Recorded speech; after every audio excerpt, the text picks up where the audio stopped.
उदालगुरि जिल्ला नायस बिजाथिनि जानानै बयनिसिमबो खुलुमनाय बावहरग्रोबाय।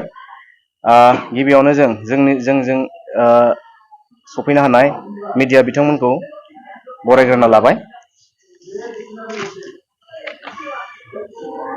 दिनै बे प्रेस मेलनि गेजेरजों उदालगुरि जिल्ला नायस स्टेट क्वालिफाइड केन्डिडेटफोरा जानानै थांनाय एलपि इउपि थिसनथाइनि सायाव नायस DLEDनि सायाव जों खायसे बाथ्राफोरखौ थि खालामनो थाखाय प्रेस मिटखौ लानाय जादों। डाइरेक्टरनिफ्राय मिन्थिनाय बायदिब्ला नायस DLEDनि सोद्रोमाफोरखौ इस्यु डेटखौ लानानै दाननाय जादों होननानै सुलुंनिफ्राय मिन्थिनो मोनदों। जों मिन्थिनाय बायदिब्ला जा इस्यु डेटखौ लानानै नायस डेट क्वालिफाइड केन्डिडेटफोरखौ दाननाय जादों, जोंहा सुप्रिम कर्टनिफ्राय हरखानाय नटिस दङ। बे नटिसखौ जोङो देखायनो थाखाय जोंनाव एभिडेन्स हिसाबै दङ। नैबे बे सुप्रिम कर्टनि अर्डारा ओरै फोरमायदों जाहाथे नायस केन्डिडेटखौबो टेट क्वालिफाइड केन्डिडेटखौबो जाहाथे एबारनि जा थिसनथाइ टेटनि जा थिसनथाइ बेयाव लानो थाखाय खावलायदों। लोगोसे बै हाइकर्टनिफ्रायबो जोंनाव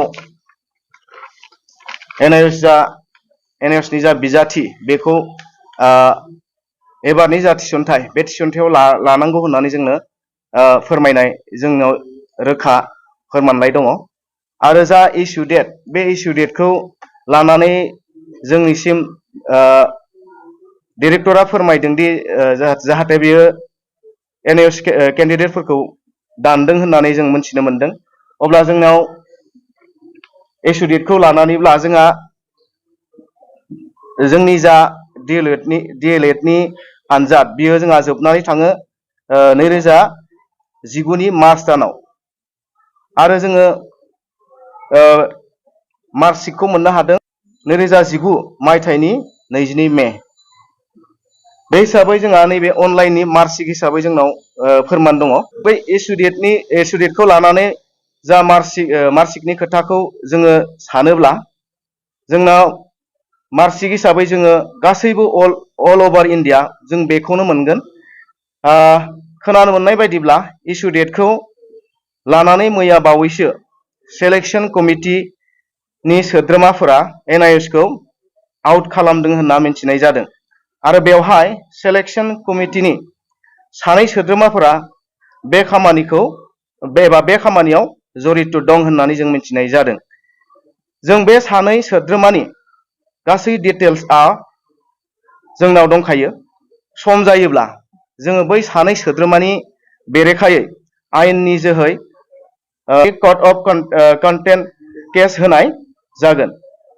जुदि फाइनेल मेरिट लिस्टआव नायसनि बिजाथिफोरखौ सोआब्ला, मानोना बिथांमोना सुप्रिम कर्ट हाइ कर्टनि अर्डार लोगोसे डाइरेक्टर अफिससिम हरनाय लिगेल नटिसखौ भायलेन्स खालामनाय जादों। आरो जोंनाव लिगेल नटिसआबो जोंनाव फोरमान हिसाबै दंखायो। गनायजाथावना नङा आरो जों इयुनावबो गनायनो हानाय नङा। लोगोसे जों बे आयदानि सायाव आसामनि CM जों सावरायनो थाखाय राजि जानानै जोंनि नायस बिजाथिफोरा दङ।